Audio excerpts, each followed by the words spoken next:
Ah, enfin, la suite du film Zoophile qui se passe dans l'univers d'Harry Potter et la braguette magique.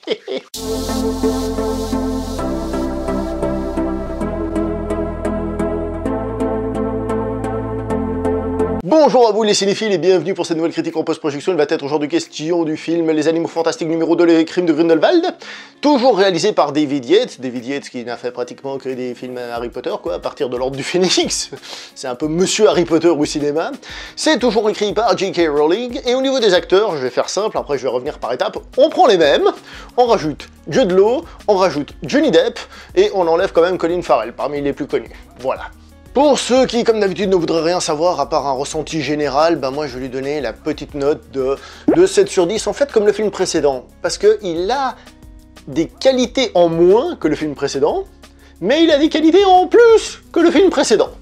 Et si vous voulez avoir un avis général, je l'ai trouvé un tout petit peu au-dessus du film précédent. Mais comme vous voyez avec la note, c'est pas non plus que c'est le film du siècle, hein, on est bien d'accord là-dessus. Hein. Alors comme nous avons beaucoup de personnages dans ce film, je vous propose de parler des acteurs et des personnages en même temps, ce qui fait qu'on va directement évoquer un petit peu le scénario, d'accord? Alors au début nous avons donc l'acteur Eddie Redmayne qui reprend donc son personnage donc de Newt Scamander ou de Norbert Dragono, qui interprète encore une fois son personnage de manière correcte. Alors comme j'avais dit dans la vidéo du film précédent, la plupart des acteurs à nouveau surjouent des personnages un peu exagérés pour tirer les traits. Si on n'aime pas ce genre d'interprétation, bah forcément faut pas regarder ce genre de film on va dire, mais par rapport à ce qu'on leur demande, je reviendrai pour chaque acteur, mais ils font plus ou moins le taf, et lui, il fait le taf.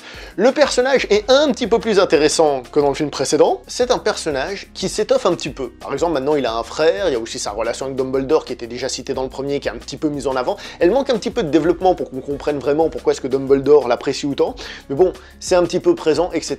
Mais dans l'absolu, le personnage n'est pas encore plus développé. Je rappelle déjà qu'il y a 5 films de prévus, hein. 5.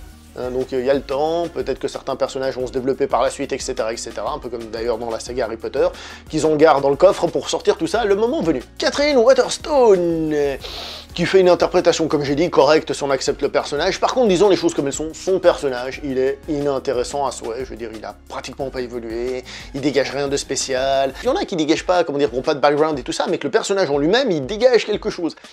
Là, ici, je trouve ça un petit peu fadasse, entre nous, très honnêtement. Nous avons Dan Fogler, qui réinterprète le personnage de Jacob Kowalski, personnage que j'avais préféré dans le premier film, et qui, ici, encore une fois, lui, dégage un truc, justement, il dégage de la sympathie, il a un truc cool. C'est un peu le personnage du spectateur, puisque c'est le non-mage, le moldu, qui est là, qui voit tout ça et qui prend du plaisir. Le seul truc que je pourrais dire à ce personnage, c'est qu'il n'est pas spécialement plus développé, au contraire, il est moins développé. Dans le premier film, il avait une histoire, il avait une espèce de background. Là, il débarque un peu entre guillemets de nulle part, c'est un petit peu forcé je trouve, pour le mettre dans l'histoire quoi. Et du coup il n'a pas de plus d'intérêt que ça, mais j'apprécie le personnage au moins, c'est déjà ça. On a le personnage interprété par Alison Sudol, à savoir Queenie, qui, encore une fois, moi j'aime bien l'interprétation un petit peu fofolle, un petit peu moins que dans le premier. Dans le premier, je trouvais qu'elle avait un petit côté un peu frais, un peu sympathique. Là, un tout petit peu moins, et le personnage, encore une fois, n'est pas très intéressant, il n'est pas très développé. Sauf à la fin, où il se passe un truc et tu fais « Ah, tiens, finalement, intéressant quand même ». Nous avons Jude Law qui interprète Dumbledore. Alors là, c'est intéressant, parce que je trouve que Jude Law fait un excellent Dumbledore jeune.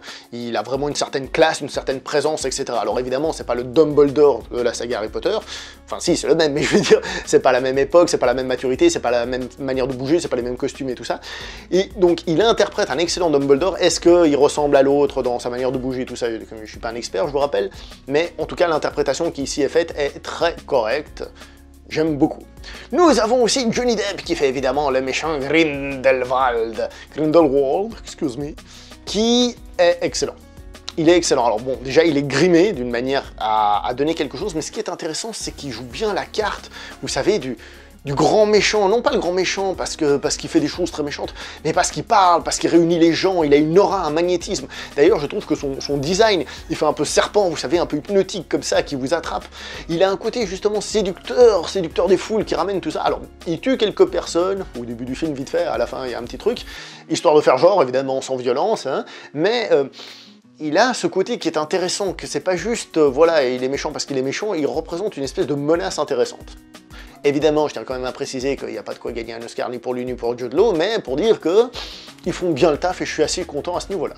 Et on va finir par parler d'Ezra Miller, qui, je trouve, il a une bonne interprétation physique.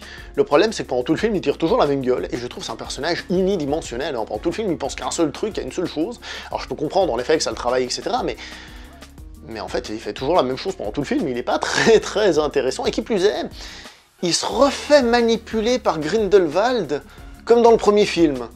Je me suis dit, attends, t'as pas l'impression qu'il y a un truc qui se répète là? Enfin bref.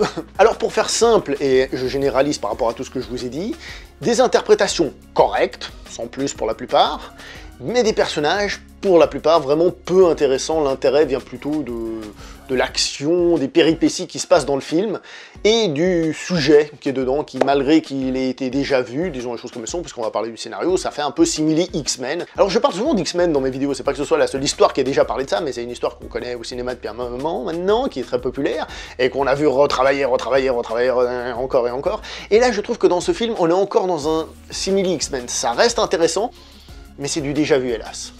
Et c'est un petit peu dommage. Le film, en règle générale, est un petit peu moins féerique que le précédent. Dans le précédent, et même dans, je vous avais dit, en tout cas, les premiers d'Harry Potter que j'ai vus, je trouvais qu'on découvrait ce monde féerique, et tu disais, waouh, ça a l'air cool, ça a l'air génial. Là, ici, on n'est pas vraiment dans cette idée de vouloir être fasciné par ce monde. On est dans une situation de stress, d'action, où ça doit bouger, etc. Donc on perd tout ça. D'ailleurs, même l'aspect Pokémon, donc l'aspect animaux fantastiques, est réduit. Ça ne veut pas dire qu'il n'y en a pas, mais il est réduit, ce n'est pas le centre, ce n'est pas là-dessus sur lequel on joue. D'ailleurs, il n'y a qu'à voir le titre du film, hein. C'est pas les animaux fantastiques, les crimes de Grindelwald, hein, c'est les animaux fantastiques, les crimes de Grindelwald, d'accord? Donc, c'est un petit peu laissé de côté, c'est utilisé, d'ailleurs avec parcimonie et avec économie, on va dire, économie dans le sens où un des monstres, forcément il est d'origine chinoise. Alors je suis pas un expert complet dans la mythologie chinoise, dans les monstres chinois et tout ça, mais c'est un monstre que je n'ai personnellement pas vu. Alors s'il y a des experts en Chine, n'hésitez pas à vous manifester. Oui, ok, il a une queue qui évoque un peu, vous savez, les dragons qu'on a dans les festivals, vous savez, quand ils bougent, les dragons, enfin au Nouvel An et tout ça, vous voyez. Mais en tant que tel, ce monstre en tant que tel ne me dit rien, mais c'est un monstre chinois pour évidemment le public chinois, pour attirer les gens dans la salle, hein. Bien sûr il y a des acteurs asiatiques, etc., mais ça bon, ça c'est classique, hein. Alors au niveau du scénario et dans les scènes d'action, je trouve que la magie est plutôt bien utilisée, c'est plutôt bien fait, c'est intéressant. Alors on n'est pas, comme je disais, dans l'aspect féerique, où on découvre la magie, où on fait machin truc, et oh, je sais pas moi, ça transporte un objet d'un endroit à un autre. Là, tout le monde connaît la magie, action, mais c'est utilisé de manière sympa, disons les choses comme elles sont.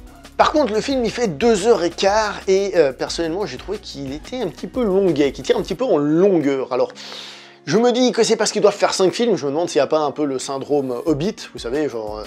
on a prévu que ça fasse 5 films, alors l'histoire doit faire 5 films, bon la différence c'est qu'ils n'ont pas un petit livre à adapter en 5 films, mais j'ai un peu l'impression que justement ça prend le temps de broder autour et tout ça.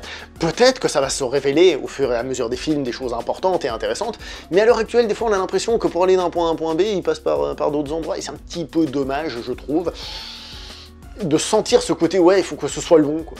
Qui plus est, le film se permet de faire du fanservice.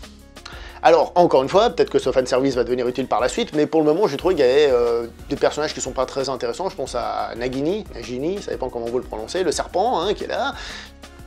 On voit ce que ça va devenir dans l'histoire d'Harry Potter, si c'est le même, hein, peut-être qu'il y a des variantes, mais on voit des choses, peut-être que ce sera utilisé dans les prochains films, mais là, tout de suite, ça sert à rien, justement, et c'est un petit peu longuet. La réalisation des scènes d'action fonctionne plutôt bien, comme j'ai dit, avec la magie, tout ça, mais disons les choses comme elles sont, c'est pas folichon, encore une fois, la réalisation, elle est très... moyenne, passe-partout, disons les choses comme elles sont. Au début du film, on a des gros plans un peu bizarres, ça, je me suis dit, il y a des gros plans sur des têtes, je trouvais que ça faisait un peu, je sais pas, je trouvais pas ça super bien fait, mais bon, c'est un détail, hein. Mais, encore une fois, voilà, la réalisation, elle est là, elle est utile, voilà. Au niveau des effets spéciaux, je les ai trouvés très réussis. Il y a encore un petit peu le côté fond vert, où on voit un petit décalage, mais un tout petit peu seulement, et seulement sur quelques scènes, et certains effets qui sont moins réussi, où on voit que ça aurait pu être meilleur, et on aurait voulu que ce soit meilleur, tout simplement, mais en tant que tel, c'est plutôt réussi, disons les choses comme elles sont. Donc en gros, si on prend le premier film, on enlève un peu le côté sympa pour devenir quelque chose de plus grave, un peu comme dans la saga Harry Potter, ça évolue, sauf qu'ils ont viré les 3 premiers, on va dire, pour arriver au 4ème, on va dire que c'est un peu la coupe de feu, je sais pas exactement, mais on verra avec les autres films, mais on est un peu au niveau de la coupe de feu, ça devient un peu plus grave. C'est toujours pas sensationnel, parce que, entre autres à cause des personnages qui manquent clairement de développement, et qui sont pas hyper intéressants en tant que tels. La réalisation n'est pas oufissime non plus, et il y a quelques longueurs qui font que le film ne sera pas génial. À part ça, ça fonctionne quand même pas mal, cet univers, comme j'ai dit, la musique, l'ambiance générale, tout ça. Donc voilà en gros, mais de toute façon je sais que vous allez tous aller le voir le film, donc je me fais pas de soucis là-dessus. Donc voilà. Alors puisque la vidéo est finie, je vais essayer de vous lancer un sort, hein. Likecus, partageus, commentus. Mais on se voit la prochaine fois, tchuss. Ouais, ça fonctionne mieux ça que ça.